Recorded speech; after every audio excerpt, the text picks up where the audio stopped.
ऐसे भावना से करना चाहिए। अगर दान वाले सिस्टम पे तो फिर अब उसको 90 कहाँ से चलो जो, तो हम 90 का घाटा सह लेंगे, हम तुम्हें पूरे 100 दे देंगे। आज तुम्हें बीमार हो, आज तुम्हें आवश्यकता है, तो हम तुम्हारी सहायता करते हैं, ऐसी भावना रखनी चाहिए। वैसे शास्त्रीय नियम दशांश निकालने का है कि 100 में 10 रुपया निकाल के रख दे, कभी तीर्थ यात्रा, कभी साधु सेवा, कभी गौ सेवा, कभी बीमार सेवा, उनमें लगा दे ऐसा। इसलिए देने की बात छोड़ो, अपने परिवार का बढ़िया पोषण करो, लड़का बच्चा को बढ़िया पढ़ाओ लिखाओ और जरूरतमंद की सेवा कर दो। कभी कोई भूखा टूटा प्यासा बीमार ऐसा जरूरतमंद दिखाई दे तो उसे अपना भी वस्त्र दे दे, कोई बात। मान लो हम साल ओढ़े, कोई काँप रहा है तो हम तो घर में जाके दूसरी व्यवस्था कर देंगे, उसको उड़ा देते हैं। ये है सच्ची सेवा। कोई भूखा है, हम अपने हिस्से का भोजन उसको दे देते हैं, ये सच्ची सेवा है जी। आयुष जी भोपाल से, प्रियंका जी गुजरात से। महाराज जी आप दोनों का सेम प्रश्न है। आप कहना चाह रहे हैं कि आप अपने अंदर के सूक्ष्म अहंकार को कैसे पहचानें और मिटाएं। जब किसी दूसरे पे दोष दर्शन होने लगे तो समझना चाहिए हम में अहंकार बढ़ रहा है। जब हम किसी के दोष देखें तो अपने में गुणाभिमान होता है, तभी दूसरे में दोष दिखाई देते हैं। और इस अहंकार का नाश गुरुदेव के चरणों का आश्रय, संतों के पावन चरित्र पढ़ने से और भगवान नाम जप करने से ये अपने आप नष्ट हो जाएगा। गुरुदेव के चरणों का दृढ़ आश्रय हो, भक्तों के चरित्रों का गायन श्रवण हो और खूब नाम जप हो तो यह अहंकार मिटिया मेट हो जाता है। भक्त चरित्र सुनने से लगता है मेरे में क्या भक्ति है, इनमें जो महान भक्ति रही, ये जो भजन किए उसमें मेरा भजन कितना, तो अहंकार नष्ट होता है। जब गुरुदेव के चरणों का आश्रय लेते हैं तो ये होता है कि मेरे से जो साधना बन रही हो तो गुरु कृपा से बन रही है, और नाम जप करने से हृदय पवित्र होता है। तीनों से अहंकार नष्ट हो जाता है। गुरु चरणों का आश्रय, भक्त के पावन चरित्रों का पठन श्रवण और गुरु चरणों का आश्रय से बहुत जल्दी लाभ मिलता है। जो गुरु चरणों के आश्रय में नहीं है तो अहंकार तो पोसता ही रहता है, फिर वो बढ़ता रहता है। और नाम जप बहुत जल्दी हृदय को पवित्र करता है। 3 साधन है अहंकार नष्ट करने के लिए। इनको चाहे अपने अहंकार का नाश करना, ये 3 साधन स्वीकार कर ले, गुरु चरणों का आश्रय, भक्त चरित्र और नाम जप। आशु सिंह जी हनुमानगढ़ से। राधे राधे महाराज जी। महाराज जी जब नाम जप सिमरन करते हैं तो शरीर ही नाम जप करता है, मन कभी भूतकाल में चला जाता है, कभी भविष्य में चला जाता है, पर तो महाराज जी इधर उधर घूमता रहता है। ये इसको कैसे एक जगह हाजिर करते रहो? लग जाएगा। अभ्यास योग युक्तेन चेतसा नान्यगामिना। अभ्यास बनाओ, जहाँ जहाँ मन भाग के जाए उसे नाम जप में लगाओ, बार बार लगाओ। दीर्घ काल निरंतर सत्कार सेवितो दृढ़ भूमि। दीर्घ काल तक यदि ऐसा अभ्यास करोगे आदर पूर्वक तो दृढ़ हो जाएगा, मन लगने लगेगा। आप चिंता मत करो। ना मन लगने पर भी जो जबान से नाम लिया जाता है वही निष्पाप कर देता है। ये आप जी ने जो कहा था ना लिख कर नाम जो करो, हाँ, उससे फर्क पड़ने लगा है। हाँ, धीरे धीरे आ जाएगा, धीरे धीरे आ जाएगा। अभ्यास योग युक्तेन चेतसा नान्यगामिना। अभ्यास करते करते मन फिर स्वयं पकड़ लेता है भजन को। अब जैसे आप बिल्कुल ये नहीं कह सकते कि मन नहीं पकड़ा, कुछ मिनट तो पकड़ लिया है ना। अब अगर ना करो तो मन को बेचैनी होगी। उसने पकड़ लिया, धीरे धीरे और पकड़ाओ, 1 मिनट और पकड़ा है, 1 मिनट और, उसको धीरे धीरे धीरे अभ्यास में ले आओ तो 24 घंटे पकड़ लेगा। उसको अभ्यास में लाने की जरूरत है। नीरज गोयनका जी। राधे राधे श्री हरिवंश। राधे राधे महाराज जी। महाराज जी मेरी रुचि श्री कृष्ण नाम में ज्यादा है, लेकिन मैं कोशिश कर रहा हूँ एक नाम पर मन नहीं टिका पा रहा। कभी कृष्ण नाम जपता हूँ, कभी गोविंद, कभी नारायण, कभी राधा कृष्ण, कभी राधा गोविंद। महाराज जी मन भटकता रहता है, कोई एक नाम में कोई बात नहीं, तो कोई अच्छा बात नहीं, बहुत अच्छी दवा है। हमें इसे पहले संसार के चिंतन से हटाना। खास बात पकड़ो, हमारा मन करा गोविंद गोविंद गोविंद, कृष्ण कृष्ण कृष्ण, राधा राधा राधा, तो हमें संसार का चिंतन छुटाना खास बात है। आगे चल के हम एकाग्र हो जाएंगे, आगे चल करके कोई एक नाम अपने आप अधिकार प्राप्त कर लेगा। लेकिन अभी ऐसे जपो जैसे जप रहे हो। जब जहाँ मन लगे, जब मन कहे राम राम तो राम राम कहो, मन कहे कृष्ण कृष्ण कृष्ण कृष्ण कहो। पहले संसार का चिंतन छूटे, फिर वो बात एक आ जाती है एकाग्रता की प्रियता की एक नाम प्रिय हो गया, फिर उसी में हमारा मन लग गया। अभी तो ऐसे ही चलो जैसे चल रहे हो, खूब संसार का चिंतन छूटे, नाम भगवान का चले, ऐसा प्रयास करते रहो। महाराज जी, आप तो राधा जी की सहचरी हैं। जी। आपको राधा जी का प्रिय नाम पता है, तो वो मुझे बताइए ताकि मैं एक निष्ठा से जप। गोविंद नाम, ठीक है।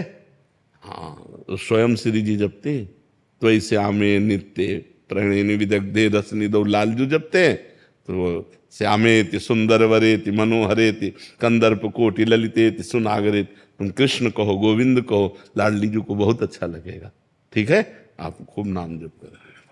जगजीत सिंह जी हनुमानगढ़ से। राधे राधे महाराज जी। महाराज जी, वैराग्य क्या है?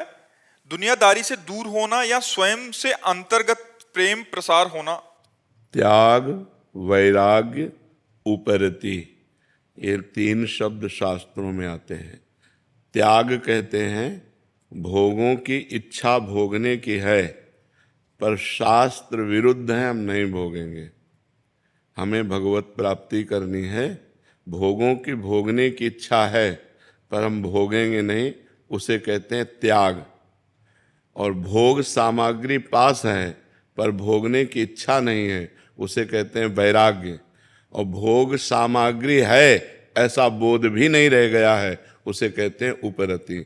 वैराग्य का तात्पर्य होता है भोगने की इच्छा ना रहना, राग रहित हो जाना। हमारा किसी भी वस्तु, व्यक्ति, स्थान से राग ही नहीं रह गया है। अपनापन केवल एकमात्र परमात्मा से रह गया है। कोई भोग भोगने की इच्छा नहीं। भोग की इच्छा का निरंतर के लिए त्याग हो जाना, उसे वैराग्य कहते हैं। किसका प्रश्न था? हाँ, भोगों की इच्छा का त्याग हो जाना वैराग्य कहते हैं। और भगवान से अनन्य प्रेम, वाहेगुरु से अनन्य प्रेम हो जाना, यही जीवन का वैराग्य का फल है। अगर वैराग्य केवल है और ब्रह्मबोध नहीं है या भगवत प्रेम नहीं है, तो वैराग्य किस काम का? वैराग्य की पूर्णता प्रेम या भगवत प्राप्ति में है, या तत्वबोध हो जाए तो उससे वैराग्य की पूर्ण। केवल वैराग्य हमें भगवत प्राप्ति नहीं करा सकता। वैराग्य सहायक है, लेकिन हमें तत्वबोध होना चाहिए या भगवत प्रेम होना चाहिए। 2 में अगर एक नहीं है तो अभी पूर्णता नहीं है। वैराग्य कोई खास वस्तु नहीं है, खास वस्तु अनुराग है। मिले न रघुपति बिनु अनुरागा, किए कोटि जप जोग विरागा। चाहे जितना योग हो, चाहे जितना वैराग्य हो, लेकिन भगवान से प्रेम नहीं तो वो योग किस काम का? जोग कुजोग ज्ञान अज्ञानु, जहाँ नहीं राम प्रेम परधानु। भगवान से प्रेम नहीं तो योग किस काम? सनकादि निरंतर हरिशरणम हरिशरणम हरिशरणम जपते रहते हैं, और ब्रह्मबोध संपन्न महापुरुष हैं, तत्वबोध है जिनको, वो भी निरंतर नाम जप करते हैं। तो नाम जप करो और असत भोगों का त्याग करो।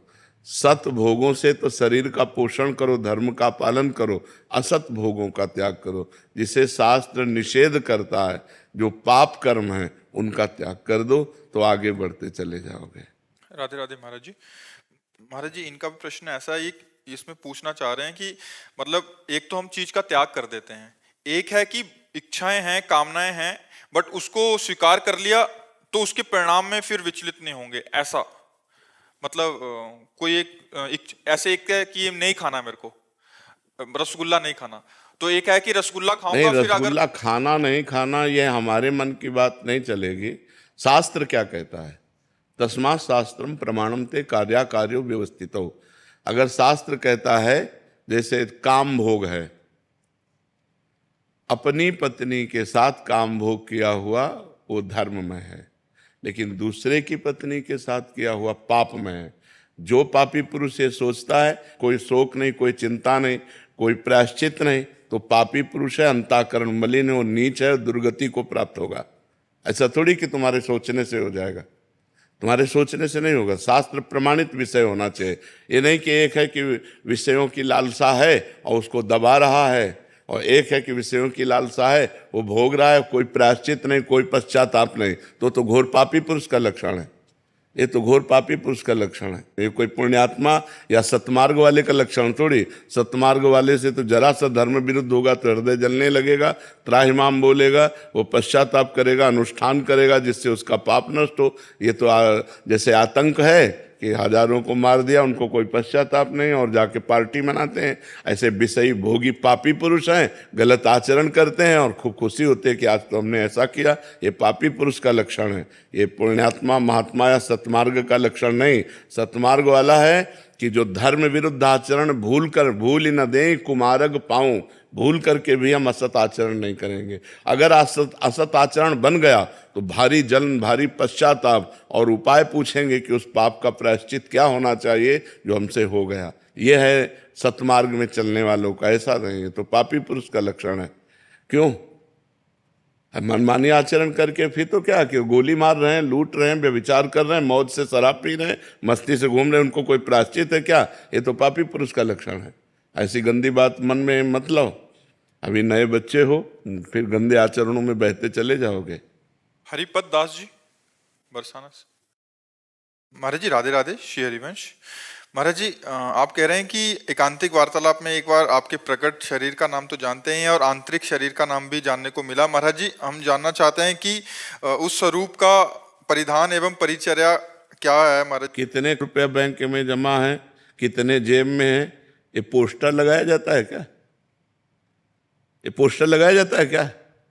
आपका स्वरूप क्या है, उसकी पहनावा क्या है, आपकी सेवा क्या है, ये हमारा पर्सनल विषय है। आप अपनी स्थिति की बात करो कि आपकी साधना में क्या विक्षेप है, उसका उत्तर लीजिए। ये कोई प्रचार प्रसार का विषय है क्या? पोस्टर लगाने का विषय है क्या? साधना को, दिनचर्या को, उपासना को, उपास्य को गुप्त रखा जाता है। ये कोई एकांतिक में वर्णन करने वाली बातें है क्या? आप अपनी साधना में बताइए कि आप कहाँ पहुँच रहे हैं, जहाँ पहुँचने में विक्षेप हो उसका उत्तर लीजिए। ये ऐसी बातें नहीं की जाती है। ये अपनी गुप्त, आदमी साधारण धन को नहीं बता सकता कि हमारा बैंक बैलेंस कितना है, हमारी जेब में कितना, हमारे घर में कितना सोना रखा है, कितना। फिर ये परमार्थ की बात कैसे हो? वो तो गुप्त रखी जाती है, ये कभी वर्णन थोड़ी की जाती है। और जो कर दे तो खत्म, ये भी बात है। अगर भावावेश में आके अपनी प्रधानता रखने के लिए कर दे तो वहीं से स्टॉप हो जाएगा। प्रिया प्रीतम के प्रेम रस की बातें यदि रख सको तो अपने मन में गुप्त रखो। इसे कभी वो तो महाराज जी ने प्रश्न किया तो नहीं, तुम प्रिया प्रीतम की बात ही नहीं करते। पूरे एकांतिक में सुनना, गौर से सुनना, भगवान शब्द का प्रयोग करते हैं। कभी प्रियाजू, प्रिय लालजू और अपनी प्यार, ये हमारा गुप्त विषय है। हाँ, कोई पर्सनल ऐसा आया, ऐसा कोई प्रश्न किया, जैसे महाराज जी बरसाना से आए तो प्रेम रस धाम से आए, तो चलो थोड़ी चर्चा हो गई। अपने स्वरूप के वर्णन की ये सब बातें थोड़ी स्वरूप का थोड़ी वर्णन हो सकता है। वो तो स्वाद का विषय है। रसगुल्ला आपको खवाया, कैसा लगा? बोले मीठा। कैसा मीठा लगा? बोले बहुत मीठा। नहीं, कैसा बहुत मीठा? बोले खा के देख लो। तो तुम भी उसी मार्ग में चल रहे हो तो आओ, उसी रंग में आओ, खुद अनुभव गम में भजें जे संता। वो अनुभव गम में विषय उसको थोड़े से। अभिषेक नागर जी मध्य प्रदेश से। राधे राधे। राधे राधे महाराज जी। महाराज जी जोई जोई सगुन जानकी ही होई, असगुन भयु रावण ही सोई। महाराज जी आप कह रहे हैं कि लंका में माता सीता जी को अनुभव हो रहा था, मतलब सगुन, और इनको असगुन हो रहा था। महाराज जी कह रहे हैं कि ये अशगुन और शगुन अपने अंतर चेतना का भावनात्मक या पवित्रता की या धर्मनिष्ठा का या बाहरी, जैसे कोई बिल्ली रास्ता काट गई या छींक आ गई, इससे अपशगुन। इन सबसे बिल्ली रास्ता काट जाए चाहे बिलाउटा रास्ता काट जाए, इससे कोई फर्क नहीं पड़ता। वहाँ एक भागवतिक संकेत है कि जब स्त्री शरीर का वाम अंग फड़कने लगता है तो कुछ शुभ होने वाला है, और जब पुरुष का वाम अंग फड़कता है तो कुछ अशुभ होने वाला है, ऐसा संकेत होते हैं। तो वाम अंग फड़कने लगे जानकी जी के, तो उनको शुभ शकुन होने लगा कि, रावण के अशकुन होने लगा। जब वाम अंग उनके फड़कने लगे तो उसको अपशकुन होने लगे कि कुछ अब गलत होने वाला है। तो वहाँ संकेत मात्र केवल उसके लिए। बिल्ली में भगवान देखो कभी अपशकुन नहीं होगा। भगवान तो बिल्ली में भी विराजमान है। राधा राधा कहो, कोई बाधा नहीं। जब घर से निकलो तो राधा राधा राधा राधा राधा। जहाँ तुम्हें ऐसा लगे किसी ने छींक दिया, किसी ने अपशकुन कर दिया, किसी ने, तो वहाँ राधा राधा राधा बोलो। गांव में बहुत सी ऐसी प्रणालियां हैं, ये कोई शास्त्रीय नहीं है। शास्त्रीय ग्रह नक्षत्र हैं, जो प्रतिकूल होने पर दंड देते हैं और अनुकूल होने पर सुख सुविधा देते हैं। तो समस्त ग्रहों की शांति के लिए भगवान का भजन करें। वो सर्वलोक महेश्वर हैं, उनके भजन करने से कोई ग्रह नक्षत्र प्रतिकूल होने पर भी प्रतिकूल फल नहीं देता, और भगवान से विमुख है तो अनुकूल होने पर भी अनुकूल फल नहीं देता। जो भगवान शंकर सहस विष्णु अज तो ही सकहि न राख राम कर द्रोही। तो हमें विचार करना चाहिए, और ये छींक और ये सब इन बातों पर ध्यान नहीं देना चाहिए कि बिल्ली रास्ता काट गई। बिल्ली में भी भगवान है, भगवान रास्ता काट गए, क्या फर्क पड़ता है? कुछ नहीं होता। नाम चल रहा है ना, सब मंगल होगा, और नाम नहीं चल रहा चाहे जितने शकुन हो अमंगल ही है। का हनुमंत विपत्ति प्रभु सोई जब तो सुमिरन। बस खास बात यही पकड़ो, बिल्ली काटना विपत्ति नहीं है, भजन छूट जाना विपत्ति है। कहे हनुमंत विपत्ति प्रभु सोई जब तो सुमिरन भजन न होई। शास्त्रीय वार्ता को स्वीकार करना चाहिए। ग्रामीण वार्ता तो बहुत ही विचित्र, खाली बाल्टी देख लिए, अब वो पानी लेने जा रहा कुआं में, हम घर से निकले, इसने खाली बाल्टी दिखा दिया, अब शकुन हो गया। अब गाली और लाज, अब शकुन बाद में होता, लाज जूता उसी समय शुरू हो गया। गाँव की बातें तो ग्रामीण बहुत ही विचित्र बातें, गाँव की बातों में तो शास्त्रीय बात माननी चाहिए।